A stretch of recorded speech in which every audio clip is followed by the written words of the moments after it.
Noong taong 2014 sa Colombia, isang 13 years old na dalagita ang bigla na lamang naglaho sa gitna ng tila ordinaryong buhay sa kanilang tahimik na bayan.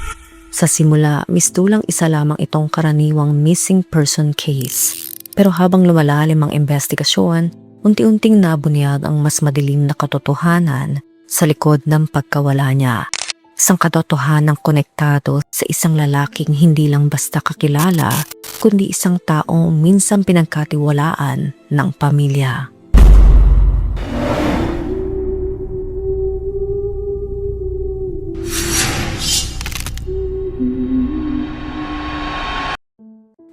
Si Luisa Fernanda Garces Perez ay pinanganak noong 2001 sa Villa Maria, Colombia. Doon siya lumaki kasama ang kanyang mga magulang na sina Diana Marcela Perez at Giovanni Garces, pati na rin ang nakababata niyang kapatid na si Juan Esteban. Malapit din siya sa kanyang mga lolo't lola sa ama na nakatira lamang malapit sa kanilang bahay. Dahil dito madalas magkasama ang pamilya at naging malaking bahagi ng buhay ni Luisa ang kanyang mga grandparents. Ayon sa mga nakakilala sa kanya, isa siyang mabait, matalino at responsableng bata. Sa paaralan, kilala siya bilang masipag at mahusay mag-aral. Mahal siya ng kanyang mga kaklase at guro at sa bahay naman ay tila siya ang sentro ng saya ng pamilya. Lagi raw siyang napapalibutan ng mga kaibigan at marami siyang pangarap para sa hinaharap. Pero habang maayos ang tingin ng iba sa kanilang pamilya, may mga problemang tahimik nang nabubuo sa loob ng kanilang tahanan. Ang relasyon ng mga magulang ni Luisa ay nagsisimula ng masira dahil umano sa madalas na pag-inom ng alak ng kanyang ina na si Diana. Habang si Giovanni naman ay halos gabi-gabing nagtatrabaho sa isang tindahan upang masuportahan ang pamilya. Araw-araw umuuwi lamang siya sa umaga upang makatulog ng ilang oras bago muling pumasok sa trabaho. Dahil dito madalas maiwan na magkapatid sa pangangalaga ng kanilang mga lolo at lola. At kahit pagod na sa trabaho, sinisikap pa rin ni Giovanni na manatiling present sa buhay ng kanyang mga anak.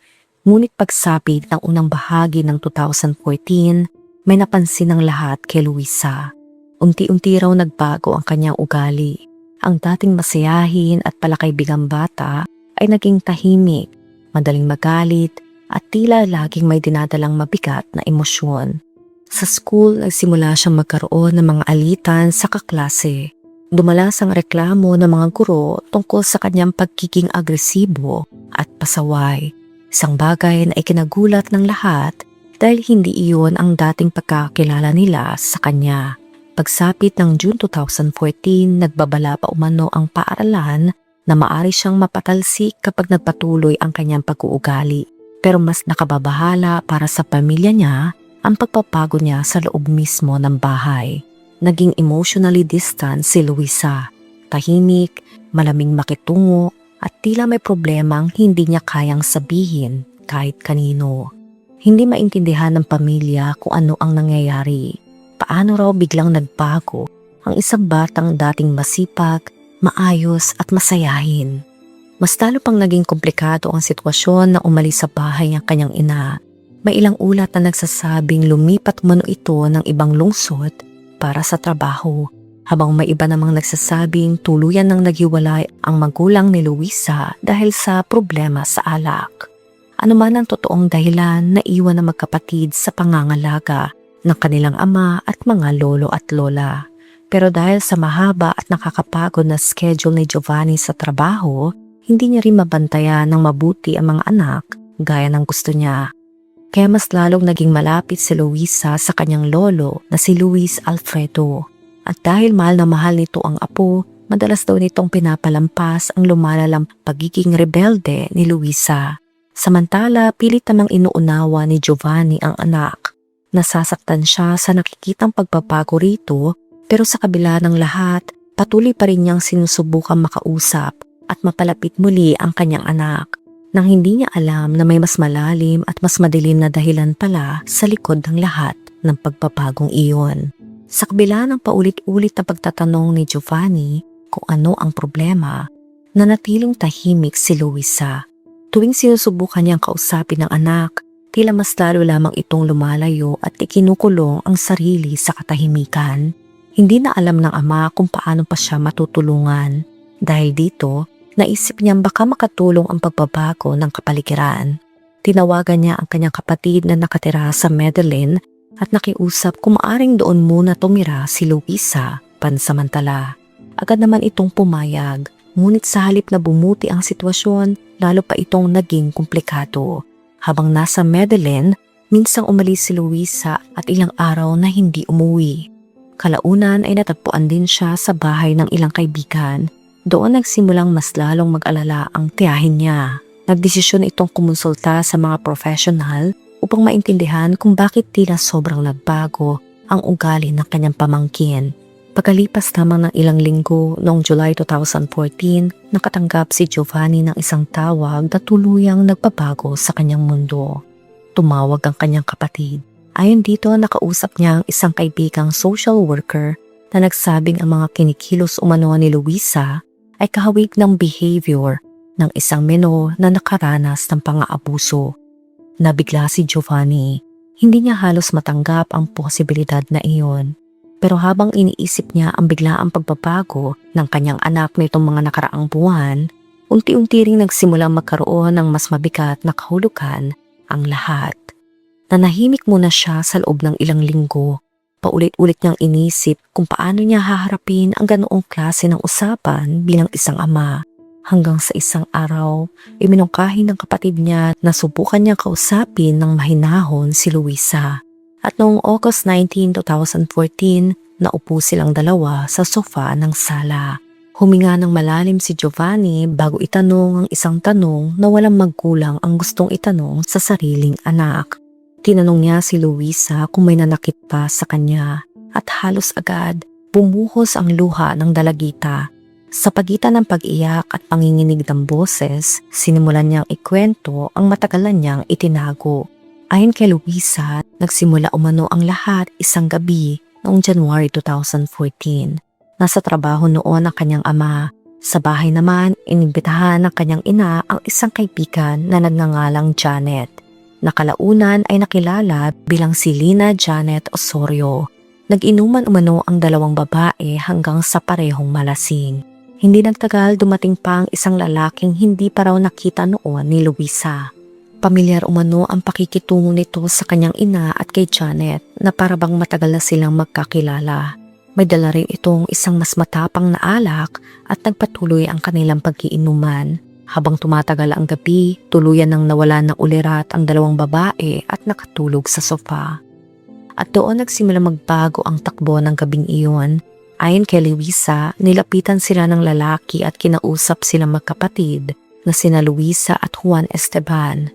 Inalok umano sila na lumabas upang kumain at dahil wala silang nakitang dahilan para magduda noon, pumayag silang sumama. Tahimik silang naglakad kasama ang lalaki patungo sa isang street food stand. Ang hindi nila alam, iyon na pala ang simula ng isang pangyayaring tuluyang babago sa buhay ni Luisa. Pagkatapos nilang kumain ng hotdog sa isang maliit na food stand malapit sa lugar, pumalik silang tatlo sa bahay. Pagdating nila, tulog pa rin sa sofa ang ina ni Luisa at ang kaibigan nitong si Janet. Maaring dahil sa labis na kalasingan o baka naman ay talagang binetchin. Gabi na noon at inaantok na rin sina Luisa at Juan Esteban. Kaya pumasok na sila sa kwartong pinagsasaluhan nilang magkapatid upang matulog.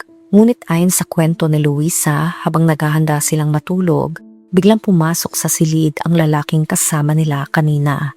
May hawak umano itong pera at inalok si Juan Esteban kapalit ng paglipat ito ng tutulugan para sa gabing iyon.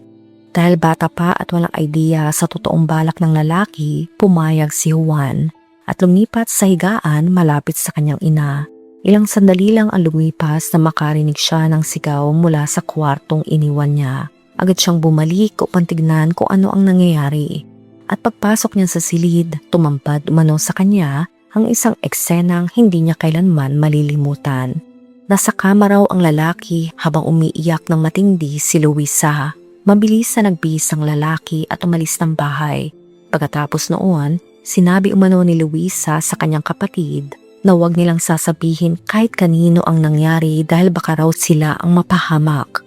At sa loob ng 8 buwan na natiling lihim ang gabing iyon. Pero ngayong nalaman na ni Giovanni ang lahat, unti-unti niyang naunawaan kung bakit biglang nagbago ang kanyang anak. Doon niya naisip na marahil iyon ang dahilan kung bakit naging malayo, magagalitin at tila puno ng sakit si Luisa nitong mga nakaraang buwan. Ngunit kasabay ng sakit at pagkalito ay isang matinding galit. Galit kay Diana dahil hinayaan umano nitong may hindi kilalang lalaki na makapasok sa bahay habang naroon ang kanilang mga anak. Agad niyang tinawagan ang dating asawa upang kumprontahin ito. Sinisi niya ito sa pag-inom hanggang mawala ng malay habang nasa bahay ang mga bata. Pero ayon sa mga ulat, giniit raw ni Diana na wala raw siyang alam sa nangyari. Mas nakakabigla pa rito, sinabi niyang hindi niya raw talaga kilala ang lalaki at kaibigan lamang ito ni Janet. Doon naisip ni Giovanni na malabong makakuha pa siya ng malinaw na sagot mula rito. Kaya agad niyang dinala si Luisa sa isang examination at pumala nagsampa ng reklamo tungkol sa nangyari.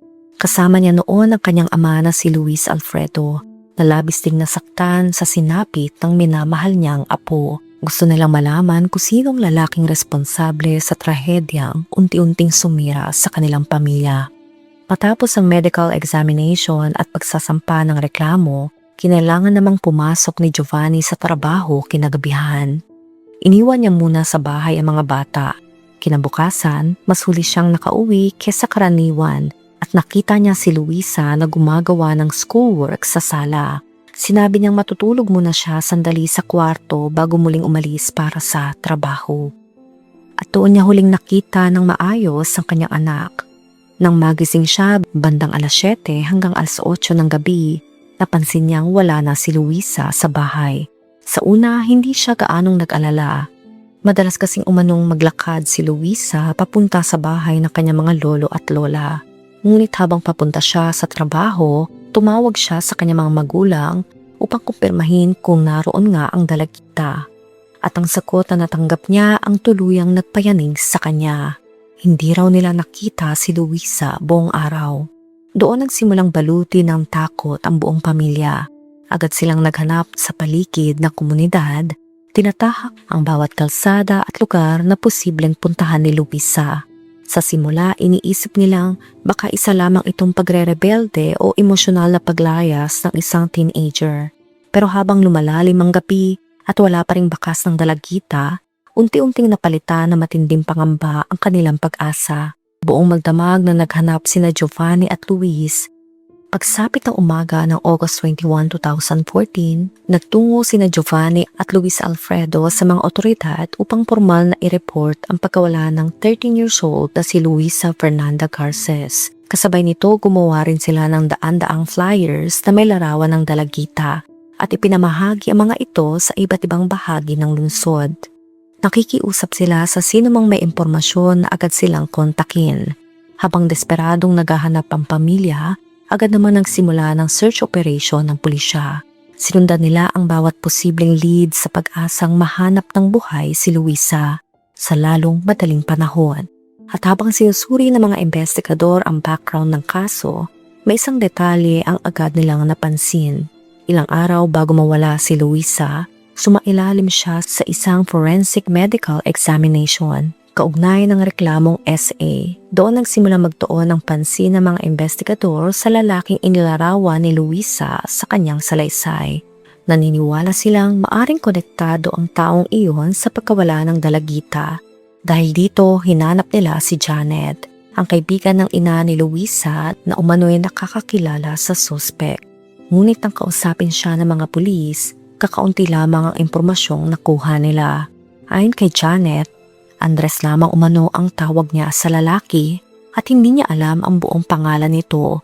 Pero habang nagpapatuloy ang interview, may isang detalye ang lalong nagdulot ng pagdududa sa mga investigador. Inamin ni Janet na nagkaroon sila noon ng relasyon ng lalaki at minsan pa raw niya itong dinalaw sa kulungan, ilang taon na ang nakalipas. At dito nagsimula magtanong ang mga detective, paano raw posibleng nakadalaw siya sa isang inmate nang hindi alam ang buong pangalan nito. Dahil dito naging maingat sila sa pagtanggap sa kanyang mga pahayag. Patuloy namang iginiit ni Janet na wala siyang ibang alam tungkol sa lalaki. Ayon sa kanya, tuwing sinusubukan niya magtanong tungkol sa personal nitong buhay o criminal background, agad daw itong nagagalit at nagiging agresibo. Base sa salaysay ni Janet noong January 2014 ay nasa salon siya kung saan siya nagtatrabaho bilang hairdresser kasama si Diana habang nagiinuman sila. Doon siya nakatanggap ng tawag mula sa hindi kilalang numero. Pagkasagot niya, nakilala raw niya ang boses ng dati niyang nobyo. Habang magkausap sila sa telepono, tinanong niya si Diana kung gusto pa nitong uminom dahil maaring magdala ng alak ang lalaki. At iyon umano ang naging dahilan kung bakit nauwi silang tatlo sa bahay ng pamilya Garces. Noong gabing naroon sina Luisa at Juan Esteban. Ngunit sa kabila ng mga impormasyong ito, nanatiling kulang ang detalye upang matukoy agad ang tunay na pagkakakilanlan ng sospek. Habang tila mabagal ang takbo ng investigasyon, hindi naman tumigil sa paghahanap ang pamilya ni Luisa. Araw-araw bumabalik si Luis Alfredo sa presinto upang alamin kung may bagong development. Maging sa social media at lokal na media outlets ay humingi sila ng tulong. Sa sobrang desperasyon, umabot pa sa puntong nagbihis na parang palaboy ang lolo ni Luisa upang makapasok sa ilan sa mga pinakamapanganib na lugar sa syudad. Iniisip niyang baka napadpad doon ang kanyang apo o baka may taong nakakita rito. Pero habang lumilipas sa mga araw nang walang balita, unti-unti nang nawawalan ng pag-asa ang pamilya. At pagkatapos ng ilang araw na walang bakas ni Luisa, dumating ang tawag na pinakakinatatakutan nila. Noong August 26, 2014, may isang mangingisda ang nag-report sa mga otoridad tungkol sa umano'y labi na nakita malapit sa pampang ng Coca River. Agad na nagtungo roon ng mga investigador at pagdating nila, tumambad sa kanila ang isang nakakapangilabot na eksena. May mga bahagi na nagkalat sa lugar at nasa advanced stage na ng decomposition. Ayon sa ilang ulat, may mga senyalis ding apektuhan na ito ng mga hayop sa paligid. Sa kabila nito, may ilang bahagi pa rin na sapat upang magsimula ang mga otoridad sa proseso ng pagkilala sa biktima. At habang unti-unting pinagsasama-sama ng mga investigador ang mga ebidensya, nagsisimula na ring mabuo ang isang mas madilim na larawan ng nangyari kay Luisa.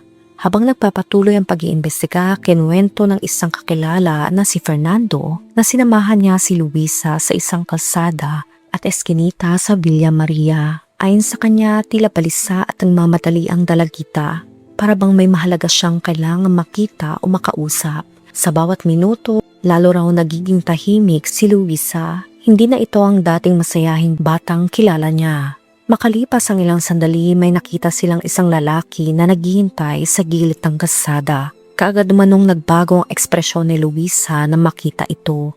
Lumapit siya rito na para bang kilalang kilala niya ang lalaki.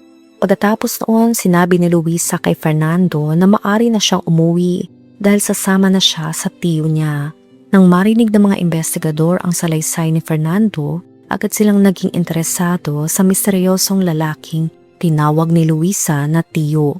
Ngunit may isang detalye na agad nilang napansin. Walang kamag-anak si Luisa na tumutugma sa description ng lalaking nakita ng binatilyo. Dahil dito nagsimulang mabuo ang hinala na maaring hindi totoong kamag-anak ang tinutukoy ng dalagita. Habang sinusuri nila ang bawat peraso ng impormasyon, bumalik sa kanilang isip ang isang pangalan na una nang lumitaw sa kaso. Ang lalaking ipinakilala lamang bilang Andres. Dito naging mas mabigat at mas madilim ang direksyon ng investigasyon. Unti-unting natuklasan ng mga otoridad na ang lalaking kilala bilang Andres ay may mahaba ng kasaysayan ng krimen. Hindi lamang pala siya dating nakakulong, ilang beses na siyang naaresto noon dahil sa matitinding insidente at iba pang seryosong kaso. Ngunit sa kabila nito, paulit-ulit siyang nakakalaya at nakababalik sa komunidad. Sinubukan ng mga investigador na tukuyin ang tunay niyang pagkakilanlan gamit ang mga lumang record, testimonya at koneksyon niya kay Janet. Habang lumalalim ang kanilang pagsisiyasat, mas dumarami ang nakababahalang detalye tungkol sa lalaki. May mga nagsabing madalas itong magpalit ng tirahan at iniiwasang magbigay ng personal na impormasyon. May ilan ding nagsabing agresibo ito kapag inuusisa tungkol sa nakaraan niya. Samantala, araw-araw na bumibisita si Luis Alfredo sa puntod ng kanyang apo, hindi niya inaalis ang maliit na puting bandilang nakasabit sa harap ng kanilang bahay, isang simbolo ng kawalang malay at kabutihan ni Luisa. Para sa kanya, hindi matatapos ang pagluluksa hanggat hindi nahahanap ang taong responsable sa pagkawala ng kanyang apo. Sa buong Colombia, unti-unti naging simbolo ang kaso ni Luisa ng pagkadismaya ng publiko sa sistema. Marami ang nagtatanong kung paano nakapaglalakad ng malaya ang isang taong may mahabang record ng karahasan. At higit sa lahat, bakit tila maraming pagkakataon na may mga babalang hindi agad napansin hanggang sa huli na ang lahat. Habang mas lalong sinusuri ng mga investigador ang mga huling oras bago mawala si Luisa, may isang detalye na unti-unting naging sentro ng kanilang pansin, ang misteryosong lalaking tinatawag na El Flaco. Ayon sa salaysay ni Fernando, matapos sila maghanap sa ilang lugar ay huminto sila sa isang maliit na pwesto ng pagkain sa tabi ng kalsada. Nakakagulat dahil iyon din pala ang parehong lugar kung saan minsang dinala si Luisa ng lalaking umano'y sangkot sa pang-aabuso sa kanya ilang buwan bago iyon. Doon nagsimulang mabuo ang isang bagong peraso ng palaisipan.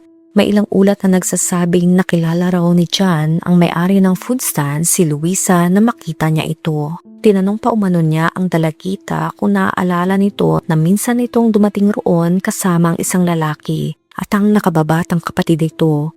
Agad naman nagtanong si Luisa kung kilala niya ang lalaking iyon at doon unang lumitaw ang alias na El Flaco. Sinabi raw ni John na minsan na niyang nakausap ang lalaki tungkol sa bentahan ng motorsiklo kahit hindi natukoy ang transaksyon.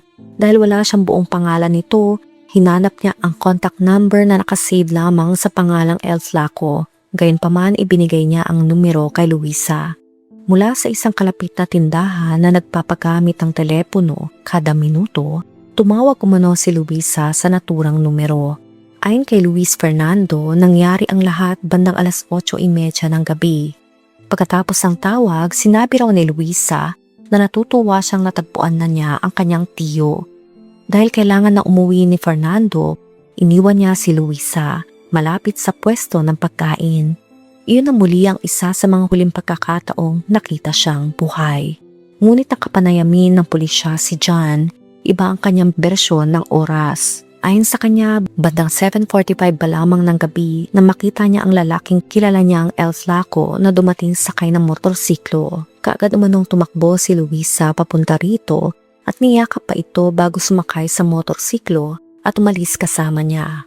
Dahil dito lalong naging magulo ang kaso, hindi maunawaan ng mga investigador kung bakit tila sabik si Luisa na makita ang lalaking pinaniniwala ang sangkot sa pinakamadilim na karanasan ng kanyang buhay.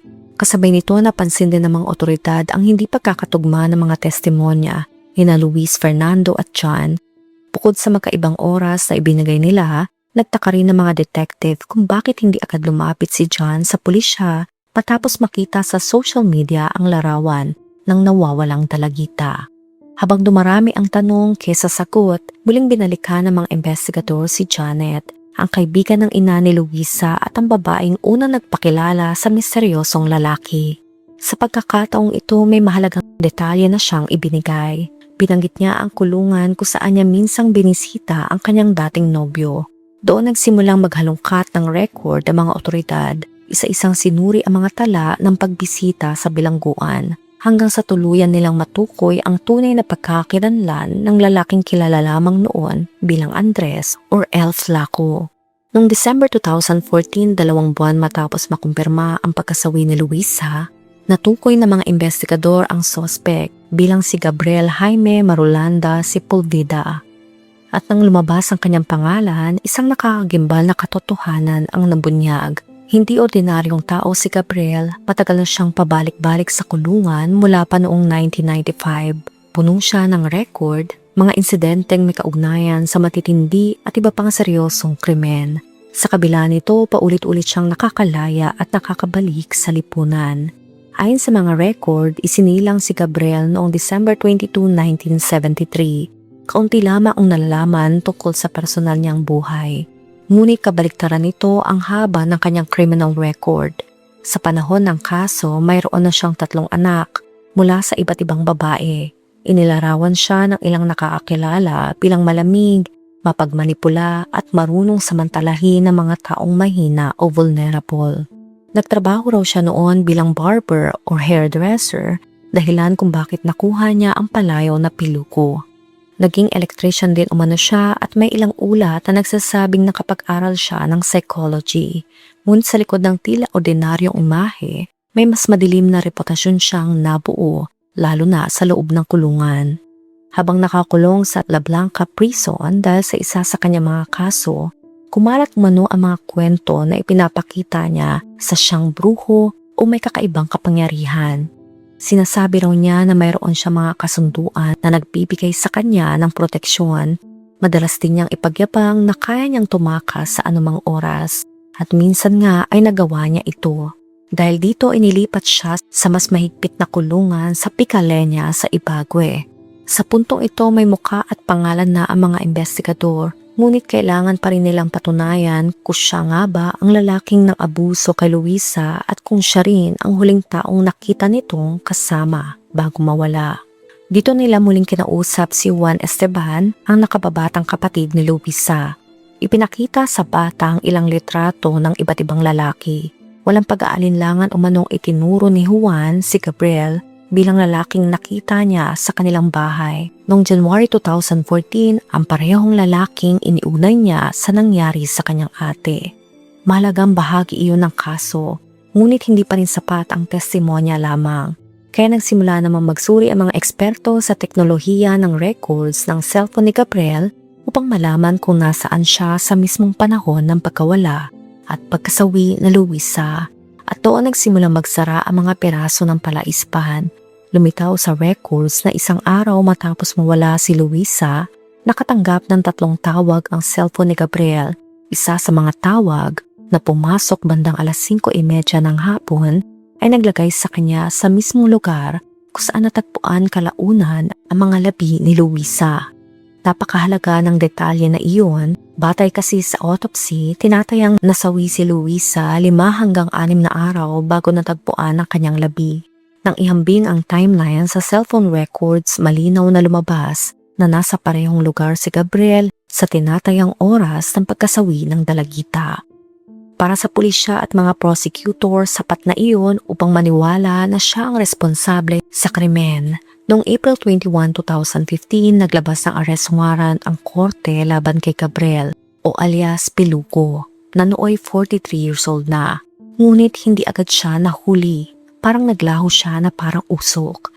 May ilang impormasyon na nagsasabing nagtatrabaho raw siya bilang laborer sa mga taniman ng kape sa loob ng bansa. Isa-isang pinuntahan ng mga pulis ang iba't ibang bukirin at ibilib na lugar sa pag-asang makita siya. Ngunit paulit-ulit silang nabibiko.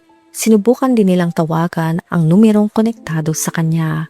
Ngunit wala ring sumasagot hanggang sa wakas noong umaga ng May 4, 2015, natapos din ang kanyang pagtatago. Naaresto si Gabriel sa Cervantes neighborhood sa Manizales habang papunta sa isang court appointment, kaugnay ng isa pa niyang kaso.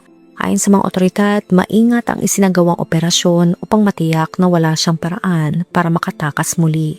Pagkatapos ng kanyang pagkakadakip, mas lalo pang nabigla ang publiko nang ilabas ang kabuuan ng kanyang criminal history. Mayroon pala siyang hindi bababa sa 30 na pag-aresto at 8 convictions para sa iba't ibang mabibigat na kaso. Kabilang ang homicide, pagtakas mula sa kulungan at kung ano-ano pa. Dahil dito, sinabi ng ilang investigador na posibleng taglay ni Gabriel ang psychological profile ng isang psychopath o serial offender. Ngunit kahit nahuli na ang pangunahing suspect, hindi naging madali ang laban para sa hustisya. May mga testigong biglang nawala, may mga taong umatras sa kanilang testimonya, at habang nagpapatuloy ang paglilitis, nanatiling kalmado at halos walang emosyon si Gabriel sa loob ng courtroom. Ayon sa naging teorya ng prosecution, matapos makipagkita ni Luisa kay Gabriel noong gabi ng kanyang pagkawala, isinama niya ito sa isang liblib na lugar. Doon umano siya inatake gamit ang isang matigas na bagay hanggang nagtamo ng matinding pinsala sa ulo. Pagkatapos, kinapos raw ng suspect ang mga paa ng dalagita gamit ang sintas ng sapatos bago itinapon sa ilog upang maitago ang krimen. Habang lumalalim ang investigasyon, natuklasan ng mga otoridad na ilang beses palang tumawag si Luisa sa cellphone ni Gabriel bago siya mawala. Ayon sa records, hinihiling umano ng dalagkita na sunduin siya sa Villa Maria. Isa itong detalyeng lalong nagpalito sa publiko at maging sa pamilya ni Luisa. Bakit niya hinanap ang mismong lalaking inakusahan niyang gumawa ng masama sa kanya? Para sa mga investigador, posibleng may psychological manipulation o takot na nabuo matapos ang naunang pangyayari. Sa maraming kaso ng abuso, may mga pagkakataong nagkakaroon ng komplikadong emotional response ang biktima, lalo na kapag bata pa at nalilito sa sitwasyon. Ngunit kahit dumarami ang ebidensya laban sa kanya, nanatiling mariing itinatanggi ni Gabriel ang lahat. Sa korte, sinabi niyang isa lamang daw siyang biktima ng sabwatan at paggiganti ng pamilya ni Luisa. Aminado siyang halos kalahati ng kanyang buhay ay ginugol niya sa kulungan at marami siyang pagkakamali noon. Ngunit iginiit niyang hindi raw niya kayang saktan ang isang menor. Nagpakita pa siya ng mga litrato na ayon sa kanya ay nagpapatunay na nasa Marcela Risaralda siya noong mga panahong nangyari ang pang-aabuso at pagkasawi ni Luisa. Ayon sa kanyang salaysay, naghahanap lamang siya noon ng trabaho at nakikipagkita sa pamilya. Hindi doon nagtapos ang kanyang mga pahayag. Sa mismong paglilitis, sinabi rin niyang dati umano siyang nagkaroon ng relasyon sa ina ni Luisa na si Diana. Inakusahan pa niya itong may problema sa alak at gumawa ng masasakit na paratang laban dito. Ngunit sa kabila ng lahat ng depensa ng akusado, nanaig pa rin ng ebidensya. Noong July 13, 2016, naglabas ng guilty verdict ang hukuman laban kay Gabriel para sa pagpaslang kay Luisa. Pagkaraan ng halos isang buwan, noong August 12, 2016, hinatulan siya ng 46 years na pagkakakulong. Para sa pamilya ni Luisa, kahit hindi nito maibabalik ang kanilang minamahal, kahit papaano ay nakamit nila ang hustisya. Ngunit hindi pa doon natapos ang kaso. Paglipas ng ilang taon, nabawasan umano ng 6 na taon ang sentensya ni Gabriel matapos ang legal adjustments, kaya naging 40 years na lang ito. Gayunpaman, may panibago pang hatol na ipinataw laban sa kanya.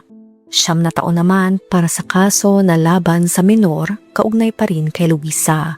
Sa kabuuan, umabot sa 49 years ang kanyang sentensya. Hanggang sa mga huling ulat noong 2025, nanatili pa rin sa kulungan si Gabriel at wala pang indikasyon na siya ay mapapalaya. Ang kaso ni Luisa ay nanatiling isa sa pinakamatinding paalala sa Colombia tungkol sa panganib na kinakaharap ng mga batang nasa mahihinang sitwasyon, lalo na kapag may kakulangan sa proteksyon, gabay at agarang aksyon mula sa mga nakapaligid sa kanila. Marami ang naniniwalang kung may mas maagang nakapansin ng pagbabago ni Luisa, kung may mas mabilis sa pagresponde matapos niya magsumbong, o kung mas mahigpit noon ang sistema laban sa mga repeat offenders sa bansa nila, ay maaring naiwasan pa ang trahedyang ito. Ikaw, anong masasabi mo sa kwento natin ngayon? Let me know sa comment section. Kung nakaabot ka sa video na ito ay maraming salamat. Huwag kalimutan mag-like, share, subscribe, and turn on the notification. Ingat ka palagi! Ciao!